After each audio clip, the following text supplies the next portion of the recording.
I actually fell through a couple of skylights on roofs, one at Bath Road at Brislington. I actually fell through the skylight and dropped through into the kitchen area. They weren't very happy though, not for the fact that I cut all my legs, it was for the fact that I had ruined all the dinner. But it's getting smaller and smaller and smaller the areas we can go to. And yeah, it would be great just to be able to rort down London's high street, you know. Woohoo, check me out, everybody. I'm coming past your window. Oh, you know, that would be cool. I don't like to take off, I like to land, do I? Me personally, I do like taking off, you know, the pull of it, right, when you actually take off. Yeah, I do enjoy that sort of thing.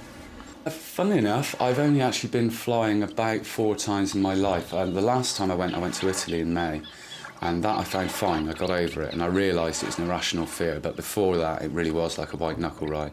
To be honest with you, I do have quite a few fears and phobias. I don't like heights either, but flying was a bad one for me for a while, but I'm fine with it now. I've got the best sense of direction. Anna's got no sense of direction. None at all, have you, Anne? No, definitely not. Definitely not. No, I haven't got a clue on direction, how to get there, how to get back now. No, I haven't got a clue. I could probably lose her around the block. She wouldn't be able to get back. Definitely not. It's brilliant. When you're flying down the M6, you can see truckers flash their lights and they see you. It's great. There's no better feeling, I think. It's really free. It's good. Taking off the surge, the acceleration, the noise, the shaking, and then, you know, once you're airborne and everything's stabilised, perfectly all right. And obviously turbulence isn't much fun, but it's not usually anything to worry about. I've never flown in really bad weather or had a bad experience. Myself personally, I don't like flying because I don't like heights. But we've never actually ever been on what I'd call a long flight now. It's been 4 hours at the most, isn't it?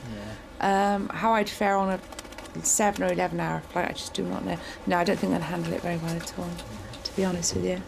The first time I flew myself, I was scared silly.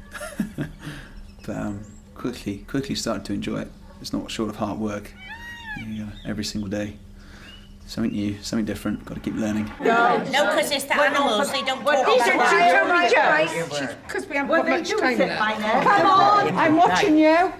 Half an hour's gone, you haven't done nothing. I think it's good to work because you get dignity from it, and I've done all kinds. I've worked in a hotel. I worked in this hotel in Teignmouth, and I'd be there at night, and you know, I'd work on the desk, I'd help in the kitchen, but I also clean toilets. And why not? I mean, I like different roles, and it just means I can channel the madness in different areas, you know. Teamwork. That's one thing about it I like. I wouldn't like to work on my own. It's over 100, isn't it? Well, it used to be more than 200. We've lost quite a few. Because we're all getting older now, look.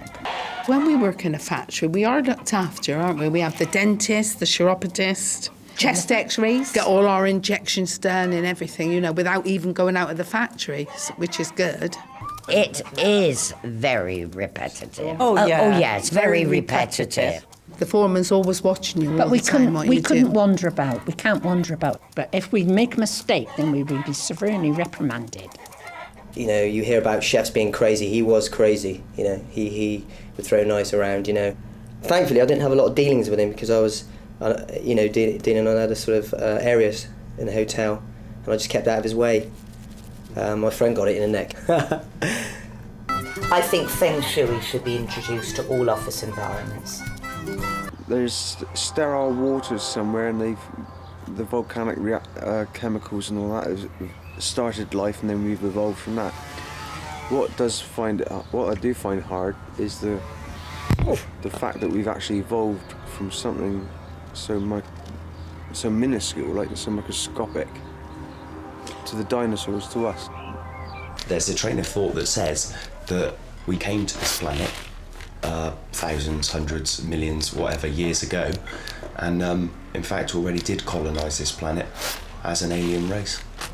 Looking at birds evolved from dinosaurs. Yeah, probably could have done, because they did actually have wings, didn't they? Some dinosaurs years and years ago, didn't they? So it's the size of the dinosaur, and how do you get something like a sparrow or you know, a little wren or something like that from something that's absolutely ginormous, this huge, great sort of dinosaur? I don't know really. I haven't ever really given it much thought. Yeah, where'd you get these questions from? We'd be able to do some good tricks if we had a couple more legs. I'm sure we'd be able to work out some new stunts for the show, so that could be a positive advantage, definitely at this stage. Depends whose legs they were, doesn't it, really? I think, obviously we'd adapt in whatever way if we had extra legs. But We were, wouldn't it? If you had 6 legs, where would your arse be? Yeah. Ooh. I'm not sure whether it does excite me anymore, it's just the money. Oh, it does me. The thing that excites me about performing really is the fact that you're doing something good, you're making people laugh. Except the ones that walk off. Except the ones that walk off, and, you know. It's a kind of two-way thing. Seeing people enjoy and just connecting with them, you know what I mean? I kind of like that about it, really. We spent a huge amount of time when we were on the road exercising. We would stay up all night long practicing our handstands. We used to spend hours balancing and tumbling and helping each other learn tricks and use our bicycles, that sort of thing. One of the things we least like about what we do is working with each other. Working with each other. Yeah. You're constantly having to travel with each other, work with each other, be creative. Do interviews. Do everything together. Apart from doing a bit of stretching, a bit of yoga, trying to get my foot behind my neck and stuff like that, you know, just to kind of loosen the old gizzards. Everyone used to get down and do bang out 20, drop and give me 20. So we used to do that. And then all stick our knuckles together like loads of bravado-y kind of, you know, blokey business, and put your knuckles together, you know, things like that, really, yeah. We turned down Freddie Starr, didn't we? We turned down Freddie Starr. Freddie Starr yeah. couldn't pay enough for us. Yeah. That was the highlight of our career, I think. That was the really highlight of our career, turning down Freddie Starr. No, I don't believe there's alien life on this planet. I believe there's something, but Don't know what? We don't know. But I believe there's something that we've not been told about that. I mean, they make these models of aliens. I mean, how can they make models of aliens when they've never ever seen aliens? You know what I mean? Is that is that a fuss? You know? Yeah, but but is it? Yeah, you know but what I mean? you're allowed to have that imagination, aren't you? Yeah, but I mean, how can they mould an alien when they've not seen an alien? Well, if somebody asks you what's an alien look like... Well, I couldn't tell them because I don't know, because I've never seen one. If they say, right, what do you think it looks like? Well, again, I wouldn't be able to tell you because I don't know. Yeah, but wouldn't you have a go at saying, oh, I think they might look like this, or... Well, they could be 2 foot tall.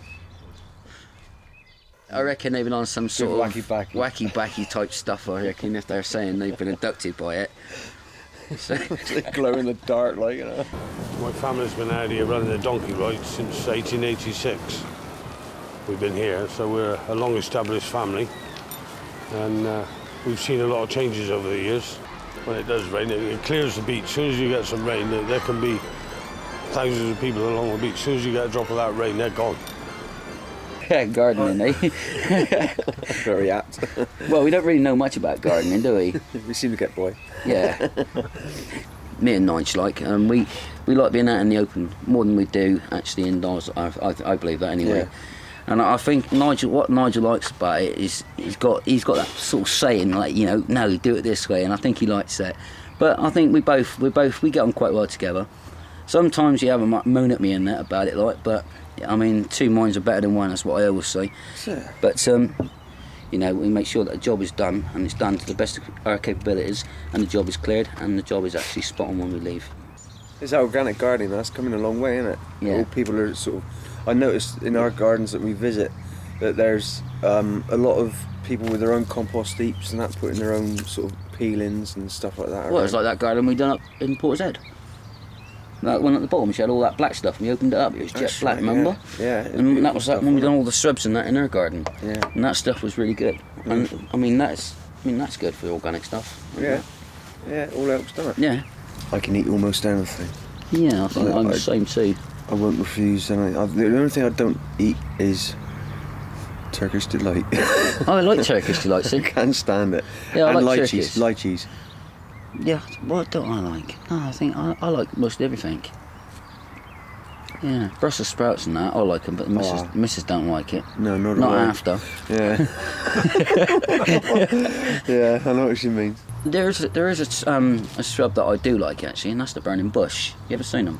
The burning bush. It's called a burning bush. A burning bush. A burning bush is called, and basically it goes green, and that when it dies, goes to die off, it goes completely brilliant red. Oh, like flames, no? Yeah, that's what they call it, a burning bush, because it actually goes from a nice dark green to a real burning red. And that's called the burning bush. It turns to ash? It just goes to like branches, thin little branches, and then it goes green again and goes all over it again. But the tree never goes away; it stays there all the time.